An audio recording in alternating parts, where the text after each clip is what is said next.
యోహాను సువార్త 10వ అధ్యాయము 4వ వచనం. మరియు అతడు అనగా యేసు తన సొంత గొర్రెలన్నిటినీ వెలుపలికి నడిపించినప్పుడల్లా వాటికి ముందుగా నడుచును. గొర్రెలు అతని స్వరం ఎరుగును గనుక అవి అతన్ని వెంబడించును. గొర్రెలు వేసే స్వరం వింటాయి, ఎందుకంటే ఆయన గొర్రెలకు మంచి కాపరి. ఎంతమంది అయితే దేవుడిని నమ్ముతారో, యేసుక్రీస్తుని నమ్ముకుంటారో వాళ్ళు దేవుడి మాట వింటారు, ఇంకెవరి మాట వినరు. నెక్స్ట్ వచ్చిన ఏముందంటే అన్యుల స్వరము అవి ఎరుగవు గనుక అన్యుని ఎంత మాత్రం వెంబడించక వాడి ఎద్దు నుండి పారిపడి మీద నిత్యముగా చెప్పుచండి వాడతాను. నేను అన్యుల స్వరం అంటే యేసుక్రీస్తు కాకుండా ఇంకెవరైనా మాట్లాడినా, ఇంకెవరైనా చెప్పినా వాళ్ళ మాట వినరు. వాళ్ళ ఎదురుకి ఏమవుతారంటే వాళ్ళు పారిపోతారంట. అంటే వీళ్ళు ఎవరి స్వరం తెలుసు? దేవుడి స్వరం మాత్రమే తెలుసు. ఎందుకంటే గొర్రెలకి మంచి కాపరి. సాధారణంగా గొర్రెలకి కాపరి వెనకుండాలి, కానీ కాపరి ముందు ఉంటాడు. ఈ కాపరిని వెంబడిస్తే, అంటే కాపరి స్వరం ఇటు తెలుసు కాబట్టి వెంబడిస్తే అన్యుడు ఎవరు పిలిచినా కూడా వాళ్ళ మాట వినరు. దేవుడు నమ్మిన ప్రతి వ్యక్తి దేవుడి మాటే వింటాడు, కానీ ఇంకెవ్వరి మాట వినడు. దేవుని కలిగిన వ్యక్తి మాటలు వింటారు, కానీ ఇంకెవరు దెయ్యం పట్టుడు మాటలు ఎవరి మాటలు వినరు. వీళ్ళు దేవుని సంబంధులు.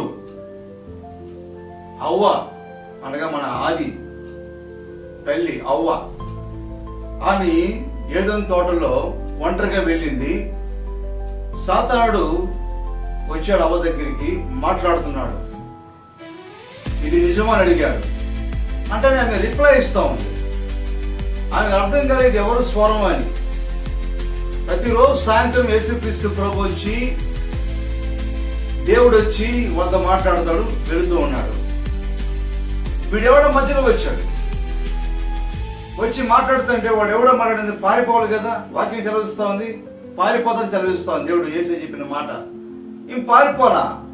ఆడిది నిజమా అంటే ఆడికి రిప్లై ఇస్తా ఉంది. మళ్ళీ ఈడెవడు నాతో మాట్లాడుతున్నాడు అనేసి వెళ్ళిపోలా. ఆడ మాటలిని సృష్టించిన దేవుని మర్చిపోయింది, కట్టుకున్న భర్తని మర్చిపోయేసింది, ఇద్దరిని మర్చిపోయింది, జీవితాన్ని నాశనం చేసుకునింది. దేవుడి దీనికి దూరం అయిపోయింది, భర్త ప్రేమ దూరం అయిపోయింది, కష్టానికి శ్రమలకి ఇబ్బందికి లోనైపోయింది.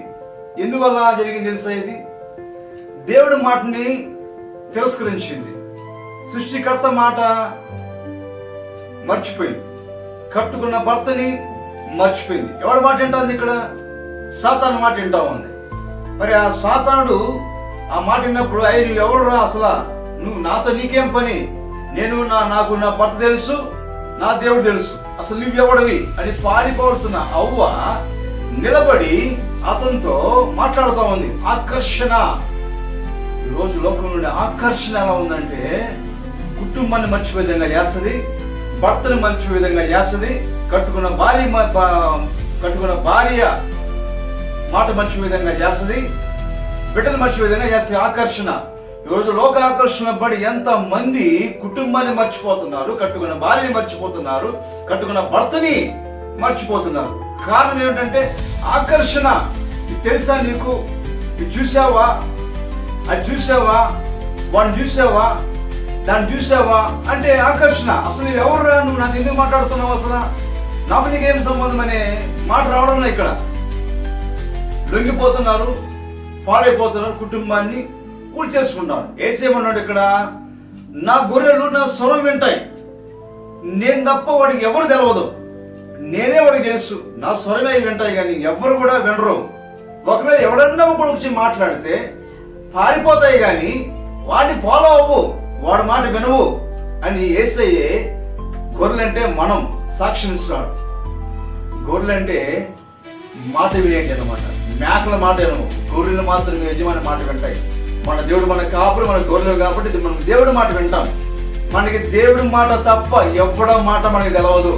ఎవడో నిన్ను ప్రేమిస్తానంటే వాడి మాట వినకూడదు, ఎవరితో నిన్ను ప్రేమిస్తాను దాని మాట వినకూడదు. ఎందుకంటే కూల్చేస్తాం, కూలిపోద్ది, అంతే జీవితం.